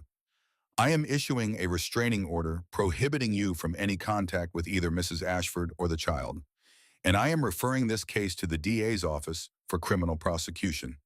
This court is adjourned. Margot sagged with relief, pulled Tommy close. Behind her in the gallery, Marcus and a dozen Lost Saints brothers sat in solidarity. They'd taken the day off work, ridden their bikes to the courthouse, and packed the room in their leather vests. A show of support, a warning to anyone who might think Margot was alone in this fight. Outside the courthouse, reporters swarmed, but Margot's lawyer handled them, while Marcus and the brothers formed a protective barrier, getting Margot and Tommy safely to a waiting car. Where do we go now? Margot asked Marcus through the window. Wherever you want, he said, and you're free now. You get to choose. For the first time in 7 years, Margot Ashford smiled, a real smile. I think we'll stay at the clubhouse a little while longer, if that's okay, just until I figure out what comes next. You're family now, Marcus said simply. Stay as long as you need. 3 weeks later, Victor Blackwell's world had completely collapsed. His company's board had forced him out. His assets remained frozen pending the outcome of multiple investigations. His high society friends had abandoned him with the speed of rats fleeing a sinking ship, and the evidence kept mounting. FBI investigators, following leads from Patch's data dump, had uncovered a network of abuse and corruption spanning 2 decades. They found 3 women who'd received settlements from Blackwell in exchange for silence. They found the mechanic who tampered with the Ashford's car, now willing to testify in exchange for immunity. Most damning, they found Bradford Hayes. Elena's widower had been living in San Francisco under a new name, married to a woman who bore a disturbing resemblance to Elena. When FBI agents showed up at his door with questions about his fraternity, brother Victor Blackwell, that marriage ended in less than 24 hours. His wife filed for divorce and a restraining order citing abuse. The pattern was undeniable now. These men, these predators, who'd bonded in college over toxic masculinity and entitlement, had spent decades hurting women with impunity. Until they hadn't. Marcus got the call from Agent Martinez on a Tuesday evening. We're bringing Hayes in for questioning. Thought you'd want to know. Your sister's case is being reopened as a suspicious death. Marcus sat down slowly, the phone pressed to his ear. After 20 years, evidence is evidence. Between what we found in Blackwell's files and Hayes' pattern of behavior, there's enough to warrant a new investigation. I can't promise anything, Mr. Kane, but I can promise we'll look at it with fresh eyes. That's all I ever wanted, Marcus said quietly. Just someone to look, to see what really happened. After he hung up, Marcus walked out to where Elena's photo sat on his bike's gas tank. He'd kept it there since the rescue, a reminder of why they'd done what they'd done. They're looking, Ellie, he whispered. Finally, someone's looking. 6 months after the rescue, Margot stood in front of a small commercial space in downtown Riverside holding a key. The space had once been a coffee shop, but it had good bones, good light, and potential. What do you think? She asked Tommy, who stood beside her holding a new stuffed animal, a gift from Grizz. It's big, Tommy observed. It's going to be an art studio, Margot explained. A place where I can teach again. A place where people who've been through hard things can come and make beautiful things. She'd spent the past months in therapy working through trauma, learning to trust again. The divorce from Victor had been finalized with remarkable speed once he'd decided to cooperate with federal prosecutors in exchange for a reduced sentence. He'd get 30 years minimum, and with his history of violence probably wouldn't survive to parole. Margot had been awarded the house on Silver Pine Ridge in the settlement, but she'd sold it immediately. Couldn't bear to spend another night in that glass prison. Instead, she'd bought a modest house in a good neighborhood with good schools, and she'd saved the rest for Tommy's future and for this dream. An art studio, a place of healing and creation. She'd already chosen the name Elena's Arts, a tribute to the woman whose death had set in motion the chain of events that saved Margot's life. Marcus had cried when she told him, actually cried this tough biker president, tears running down his weathered face. She would have loved that, he'd said. She would have loved you. Now Margot unlocked the door and stepped inside Tommy's hand in hers. The space was empty, echoing full of possibility. When will it open? Tommy asked. Few months. I need to fix it up, buy supplies, hire some help. She knelt down to his level. But I was thinking maybe you could help me. Maybe you could be my assistant. Tommy's face lit up. Really? Really, you're good at art, and you're brave, and I'm going to need both those things. They explored the space together, Tommy running from room to room, imagining where things would go. Margot followed more slowly, her mind already filling the empty walls with color and life and hope. Her phone buzzed. A text from Marcus. Grand opening day we ride. 167 bikes. Free advertising. You in? She typed back, I'm in. 1 year after the rescue, on a sunny Saturday in June, Elena's Arts held its grand opening. The street was blocked off, filled with motorcycles parked in neat rows. 167 of them, their chrome gleaming in the sun, black ribbons fluttering from handlebars. Not a funeral procession this time, a celebration. Inside the studio walls displayed art from Margot's students, survivors of domestic violence, recovering addicts, at-risk youth. The pieces ranged from amateur to stunning, but each one told a story of transformation, of healing, of finding beauty after trauma. Tommy, now 7, ran through the crowd in a miniature Lost Saints vest that Grizz had made for him, showing people his own artwork, a painting of motorcycles with angel wings.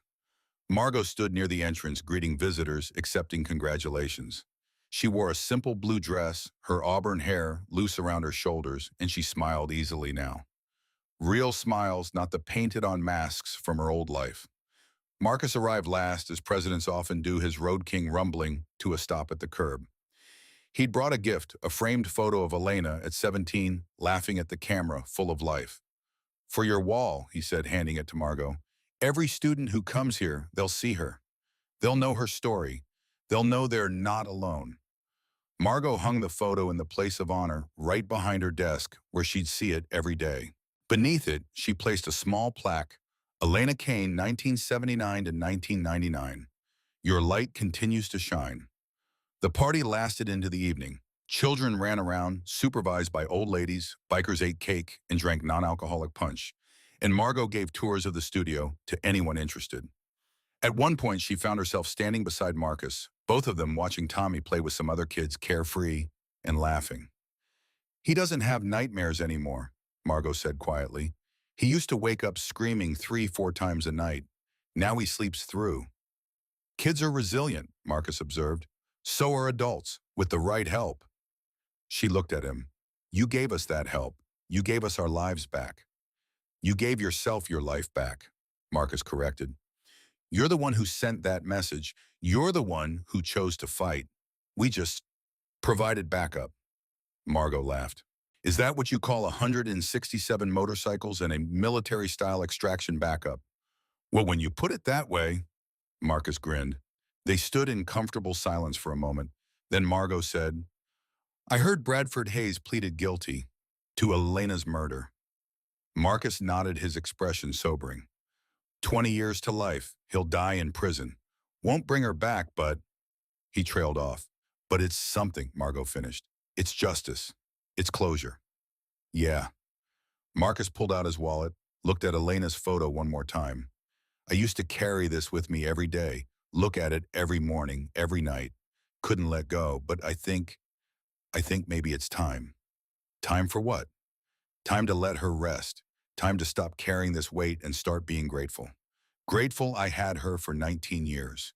Grateful she led me to you and Tommy.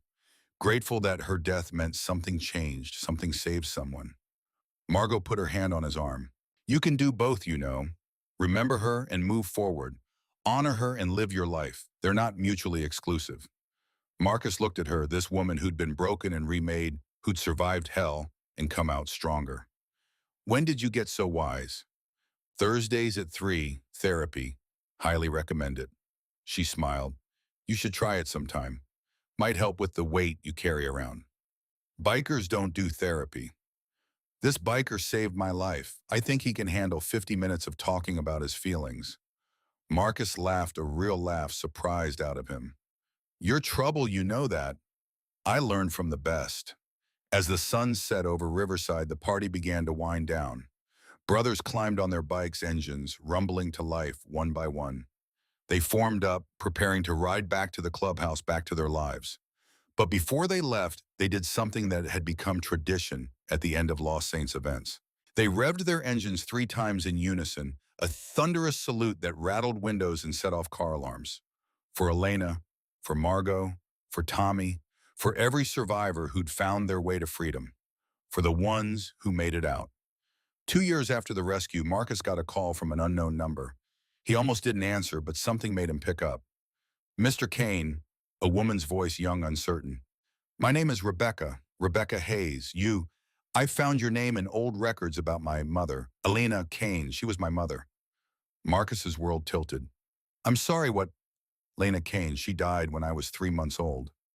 I never knew her, but I've been trying to find out about her, and I found your name. You testified at the inquest into her death. Marcus sat down heavily. Elena had a daughter who was now, 20 years old. A daughter Bradford Hayes had raised and probably poisoned against Elena's memory. She was my sister, Marcus said quietly. Your mother was my little sister. Silence on the other end. Then, oh God, I didn't know. The records are so confusing. Can you tell me about her? Please, no one talks about her. But I need to know. I need to know who she was. Where are you? He asked. San Francisco. Give me your address. I'm coming to see you. 3 days later, Marcus rode north to San Francisco, Grizz and Bones accompanying him. They found Rebecca in a small apartment near the university where she was studying art therapy, a coincidence that made Marcus's chest tight. She looked like Elena. Same dark eyes, same smile, same creative spirit that manifested in the paintings covering every wall of her tiny studio. They talked for hours. Marcus told her everything. Elena's kindness, her laughter, her dreams of being an artist. The way she'd protected him when they were kids, always his fiercest defender. The call she'd made that last night. He told her about Bradford Hayes' arrest, his confession, his guilty plea, told her the truth that her father was a murderer who'd gotten away with it for 20 years before finally facing justice. Rebecca cried, but she also smiled. I always knew something was wrong. The way Dad talked about her, it never felt real. He made her sound like a china doll that broke, not a person. She looked at Marcus with Elena's eyes.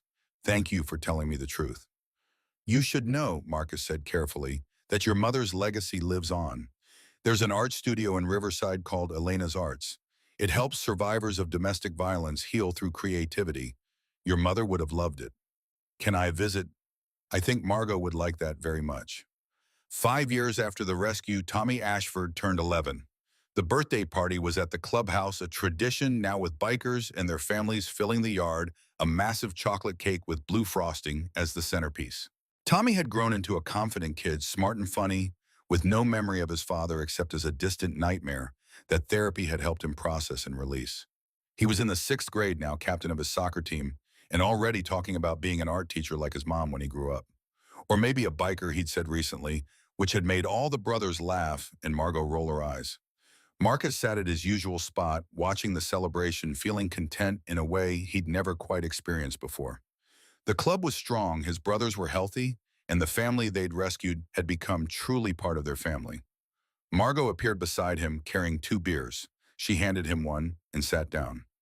He wants a motorcycle when he turns 16, she said. Absolutely not, Marcus replied immediately. That's what I said.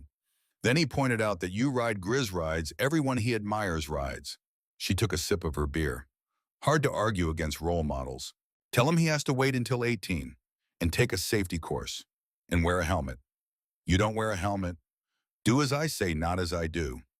Margot laughed that free, unguarded laugh that had taken years to fully emerge. He's going to do it anyway, you know. Just like he's going to get that tattoo he wants. What tattoo? A reaper with angel wings, like yours but with the wings. He sketched it last week, showed it to Patch. Marcus felt his throat tighten. Kid's got good taste. They sat in comfortable silence watching Tommy open presents surrounded by love and safety and a future full of possibilities. I never thanked you properly, Margot said quietly. You've thanked me about 1,000 times. Not for this, not for, she gestured at the scene before them. Not just for rescuing us, but for giving us this, a family, a home, a place where Tommy can grow up knowing what good men look like. We're not all good, Marcus protested. No, Margot agreed. But you're good enough. You're loyal, brave, protective.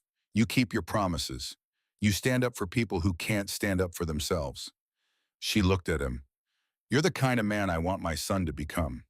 Marcus didn't know what to say to that, so he just nodded, blinking back the unexpected sting of tears.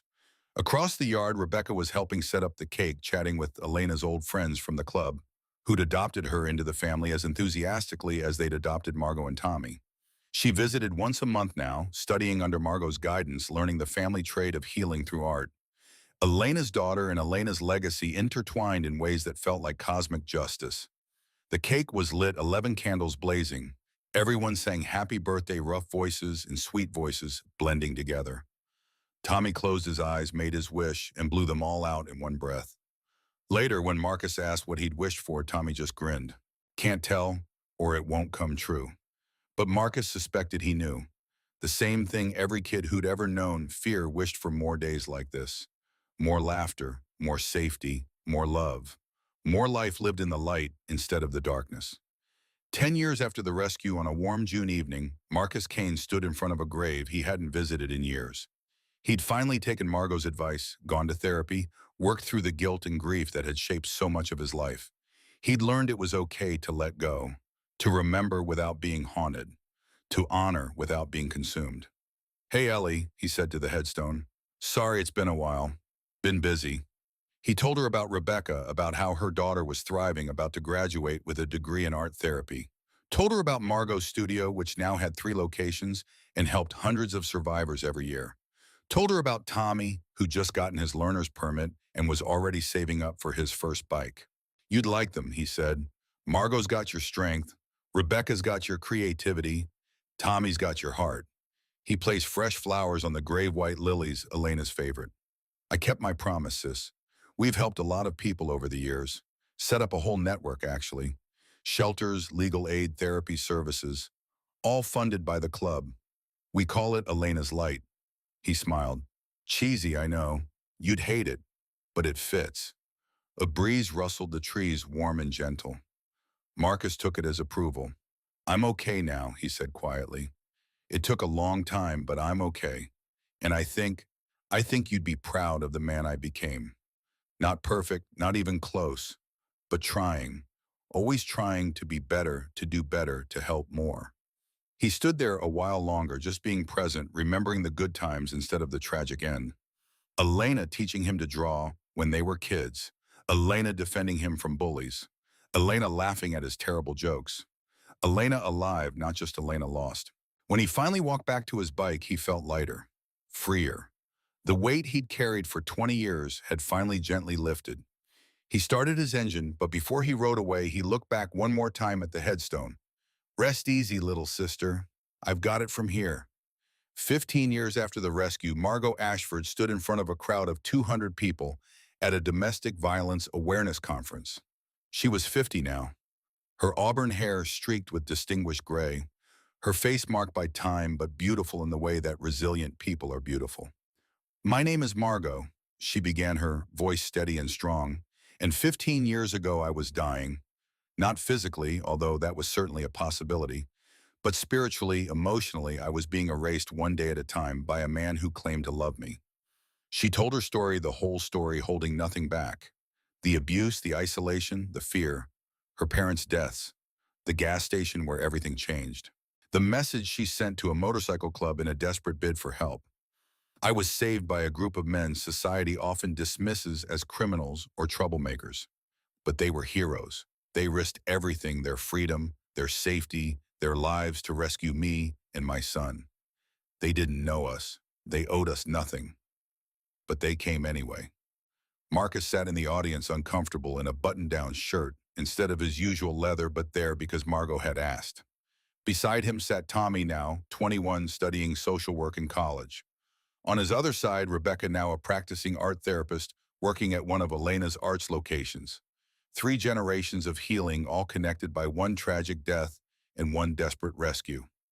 I tell you this, Margot continued, not to glorify vigilante justice, but to illustrate a simple truth. Sometimes the system fails. Sometimes the people who are supposed to protect us can't or won't. And in those moments, we need communities that care enough to act. She paused, looked directly at Marcus. My son's birthday cake was chocolate with blue frosting. It was thrown away because it didn't matter, because he didn't matter, because I didn't matter. But to the man who heard that story, it mattered enough to change everything. Pay attention to the small things, she said to the crowd. The bruises someone tries to hide, the fear in their eyes, the child crying over something that seems trivial, but isn't. Those are the signals. Those are the cries for help. And if you see them, if you hear them, I'm begging you, respond. You don't have to be a biker or a hero or anyone special. You just have to care enough to act. The standing ovation lasted 5 minutes. Afterward, people lined up to talk to her, to share their own stories, to ask for advice. Marcus waited patiently, talking with Tommy about his classes, listening to Rebecca describe her latest project. When the crowd finally thinned, Margot found him. Thank you for coming. I know these things aren't your style. Wouldn't have missed it, Marcus said. You were incredible up there. I learned from watching you. The way you stood up at that trial 15 years ago and told the judge exactly what you thought of Victor Blackwell's Warriors. No fear, just truth. Marcus laughed. Yeah, well, contempt of court charges were totally worth it. They were, Margot agreed. She linked her arm through his, comfortable and familiar. 15 years had made them family in a way that transcended traditional definitions. Not romantic, never that, but bonded by shared trauma and triumph. Walk me out, she asked. They walked through the conference center, Tommy and Rebecca following behind, chatting about art and therapy and the future. Outside, the California sun was setting, painting the sky in shades of orange and pink. In the parking lot, Marcus's bike waited still. His preferred mode of transportation, even as his hair went gray and his body collected the aches of age and hard living. You still riding? Margot asked, though she knew the answer. Until they pry the handlebars from my cold, dead hands. Good. Don't change. The world needs people like you. People who don't walk away when things get hard. People who keep their promises. I learned from the best, Marcus said, echoing words she'd once said to him. Tommy and Rebecca caught up, and the 4 of them stood there for a moment, an unlikely family formed in fire and trauma and love. Dinner, Rebecca suggested. There's a great Italian place down the street. They went, the 4 of them, and over pasta and wine and laughter they told stories. About Elena, about the rescue, about the 15 years of life and growth and healing that had followed. About second chances and found families, and the way broken things, when mended with care, often became stronger than they were before. And later, much later, when Marcus rode back to Riverside under a sky full of stars, he thought about all of it. The tragedy that had shaped him, the promise he'd made, the lives he'd changed, and the lives that had changed him. He thought about Elena finally at rest. He thought about Margot and Tommy thriving. He thought about Rebecca carrying her mother's legacy forward in ways Elena never could have imagined. And he thought, this is enough. This is more than enough. This is everything. 20 years after the rescue, a young woman walked into Elena's art's main location in Riverside. She was 23, bruised around the wrists, fear in her eyes. She carried a small child, maybe 2 years old.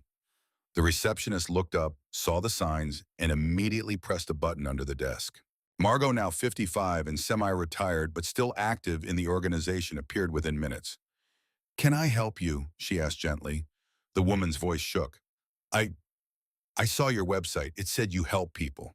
People like me. "We do. Come sit. You're safe here." They sat. The woman told her story haltingly at first, then faster as the dam broke. An abusive boyfriend, nowhere to go, family estranged, system unresponsive. Margot listened as she'd listened to hundreds of similar stories over the years. When the woman finished, Margot pulled out her phone, made a call. "Marcus, I have someone who needs help, the full protocol." 20 minutes later, 3 motorcycles pulled up outside. The riders, all wearing Lost Saints vests, entered the studio. The lead rider pulled off his helmet.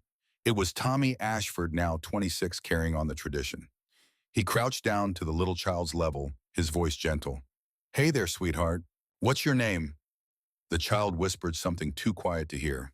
Tommy smiled, patient and kind, everything he'd learned from the men who'd saved him. "It's okay to be scared, but you don't have to be scared anymore. We're going to help. That's what we do." Behind him, in a frame on the wall, Elena Kane smiled out from her photo, eternal and young. Her light continued to shine, and somewhere in the place where broken things go to heal, a man named Marcus Kane, who'd kept his promise, felt his sister's hand on his shoulder one last time, heard her voice whisper in the wind. "Thank you, big brother. Thank you for seeing. Thank you for caring. Thank you for never giving up. Thank you for saving them all."